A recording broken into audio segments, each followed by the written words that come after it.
Hi, this is Paul here from selfhelpforlife.com, and in this video I'm going to talk about the 10 universal human needs for a happy and healthy life.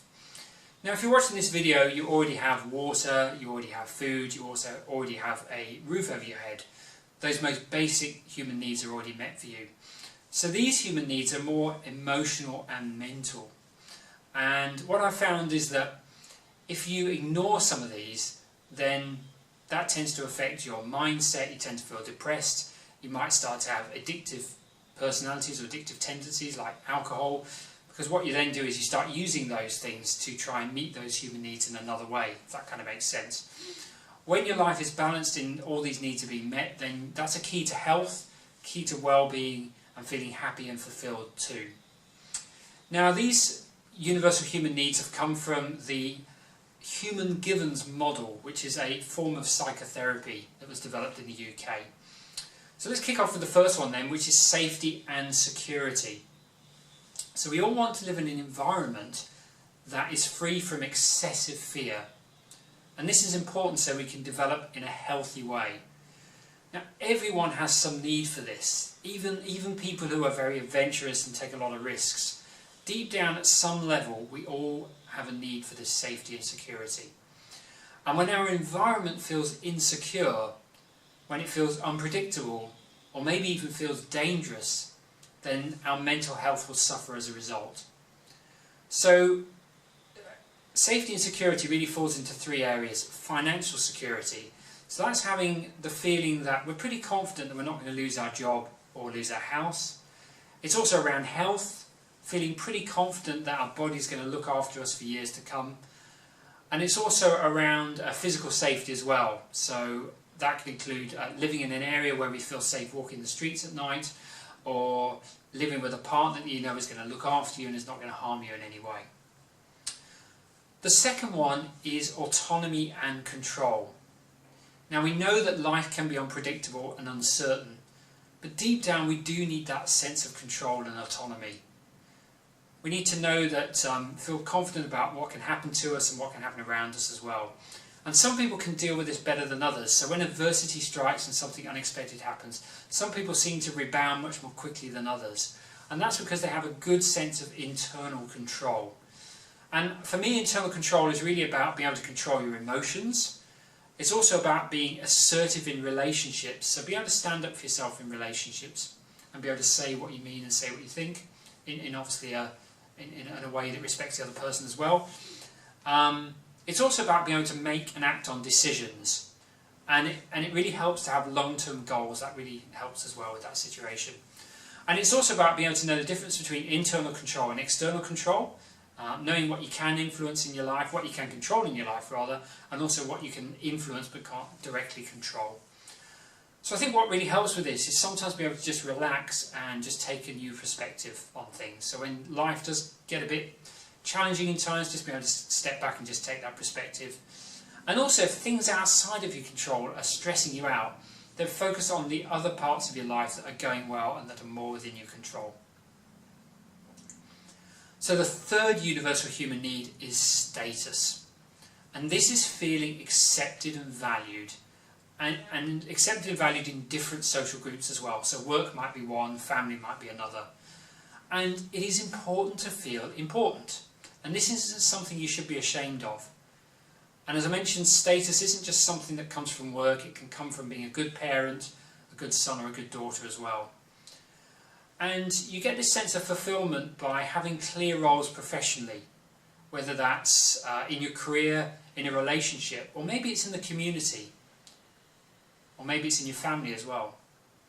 And one thing I find that can help with this sense of status, if you can't get it from work or from other ways, is volunteering or leading something.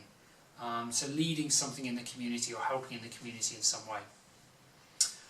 Okay, the next one is privacy. And this is really having the time and space to reflect on life's experiences. It's having that me time, that time alone, that time when you can reflect on how things are going in life, time when you can sort of consolidate your thoughts and just decide, what's the next step to take and that kind of thing. Just really have that bigger perspective on life as well. And again, the amount varies. Some people don't need very much me time, some people need a lot more. but we all need it in some way, and you often crave it when you know you need it. Okay, so the fifth universal human need is attention. This is receiving attention from others and also giving attention as well. And if you have too much time alone, too much of number 4, privacy, then that can affect your mental and emotional state. And again, this will vary. More extrovert people need a lot more attention than introverted people who probably need more of that me time. So it does vary, but we all need this at some level. So this could be time with family, time with friends, colleagues, acquaintances, even with pets. So some of the things you can do if this is lacking a bit in your life is catching up with friends or making new friends. And this is where meetup.com is great for finding friends with common interests. So do check out that if you haven't already. You know, if you live a long way away or your friends live a long way away, then use phone or Skype to interact with them that way as well. Number 6 is connection to a wider community.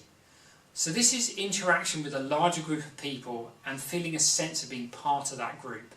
And I think this is important because it can take the focus off yourself and your own problems.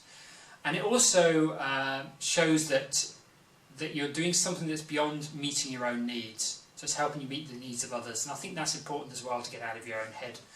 And this has been shown to benefit your immune system, your mental health, and level of happiness and sense of fulfillment too.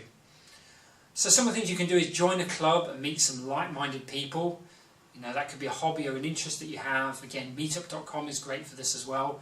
And also I think what's really good is think about what you're good at and share that with other people. So help other people in a way with something you're good at. You know, just that process itself can really give you that sense of connection with a wider community. Okay, number 7 is the need for intimacy. Now, intimacy, defined by the Human Givens, is emotional connection with others. Includes friendship, love, intimacy, and fun. And so with at least one person, have that ability to be able to share ideas, share your hopes, share your dreams, and that will make you feel good. And typically, you know, with a loving partner, it's lovely to be able to do that, to be able to share your hopes, dreams and goals and that kind of thing. But you can do this with a close friend as well. You know, just someone that values who you are, understands who you are, and is willing to listen, and maybe it's someone who wants to share their goals and dreams as well.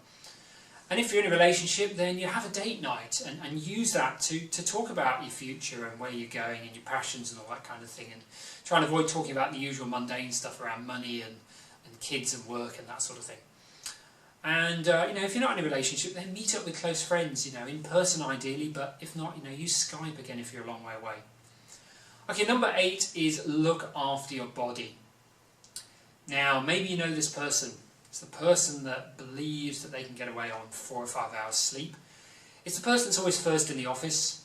It's the person that skips lunch. You know, their belief is lunch is for wimps. It's the person that doesn't go to the gym, doesn't have time for the gym, too busy for that, and they probably have a few cups of coffee to get them through the day. Now, that kind of person, maybe you can relate to that person. Maybe that person's you. You know, that kind of lifestyle is just not sustainable long term. You know, you can do it for a little while, but not long term. That will start to lead to psychological problems and stress-related illness if you keep doing that. So it's important that you make time to look after your body, and that includes getting enough sleep, getting good quality sleep, getting enough rest, having that time out to relax. Also exercising, whether it's just walking or something a little bit more energetic like weights or cardio. Having a healthy diet, just getting out in the fresh air, and also, you know, visiting the doctor regularly and getting the regular health checks done as well. You know, making sure you have time to value yourself and your body to do all those kind of things. Okay, so the 9th universal human need is competence and achievement. So this is having a sense of your own competence and your ability to achieve things. It's about having what it takes to meet life's demands. So really it's about having confidence. It's about feeling that you're making progress in life and that you're achieving your goals, you're achieving things in life. And if you haven't really got much that you're achieving in life at the moment, if life seems to be very sort of normal and just, you know, the same thing all the time, then your first step really is to focus on something new. So whether that's learning a new skill, you know, go to an evening class and learn something new, or learn it online if you prefer to do it that way. You could look back at what you enjoyed in the past. Maybe there were some hobbies you did in the past that you seem to don't have the time for doing now. So maybe you can start making the time to develop that hobby again. And it's also about setting goals, setting goals in all areas of life, whether it's, it could be weekly goals, monthly and yearly goals. So setting those regular goals, and then you can have that enjoyment and satisfaction of watching the progress as you're achieving those goals. Okay, number 10 is having a sense of purpose, goals and meaning. So it's having a strong sense that future plans are worthwhile and that you can achieve them. So number 9 was about really having those things to strive for, but they've got to be worthwhile. They've got to be something you really want in life, and that's really what this last one's about. It's also about having beliefs and values that you stand by. So having those principles that guide your life, that's important as well. It's also about having the satisfaction from achieving goals and solving problems. So this is where the goal setting is important. So you have that satisfaction as you watch your goals progress and you achieve things along the way. And when you have that sense of purpose, goals and meaning, your imagination starts to work for you. You start to picture yourself, you start to picture things going well, you start to picture yourself in those new situations as well. And what I found is that when people have no real goal or purpose or meaning in their life, that their life feels worthless. It feels as if life has no meaning. It feels that there's no real reason for their existence, and something's missing in their life, and then you get that feeling of boredom or that kind of empty feeling. And then what tends to happen is your imagination starts to focus on what's not working, starts to fear the worst, because imagination is not getting a chance to be used in a more positive and resourceful way.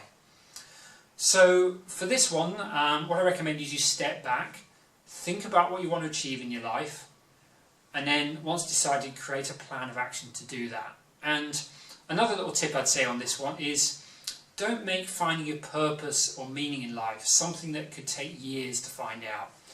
The reality is a couple of things. One is there could be many meanings and purposes that could fit you. Okay, so there could be several. And secondly, your purpose and meaning in life could well change over time. So just think about what you think makes sense to you for now, what gives you that passion, what gives you that excitement, and go with that, knowing that you can always change and develop that over time, and that's absolutely fine to do. So I hope you found these 10 universal human needs useful. I suspect you related to some more than others, maybe the ones that you do a lot of already, or maybe the ones that you feel, yes, I'm just not doing much of this at the moment. And maybe that's the reason you're feeling unhappy, or feeling a little bit flat about life, or just feeling that there's something missing, something more I could be doing. So what I invite you to do is to take the time to work on those ones, see if you can incorporate a few new activities into your life that's going to meet that human need in a better way. And I really encourage you to do that so you have a more balanced life that will be more fulfilling, happy and enjoyable. So if you enjoyed this video, please give it a thumbs up. Please also leave a comment down below. And also there's some links down below to articles related to this, and also to the blog post, so do go and check that out as well. Do subscribe to this channel for future updates, and click the bell icon, and that way you will never miss a new video as it's released. So thank you for taking the time to watch this video, and I look forward to talking with you again very soon. Bye for now.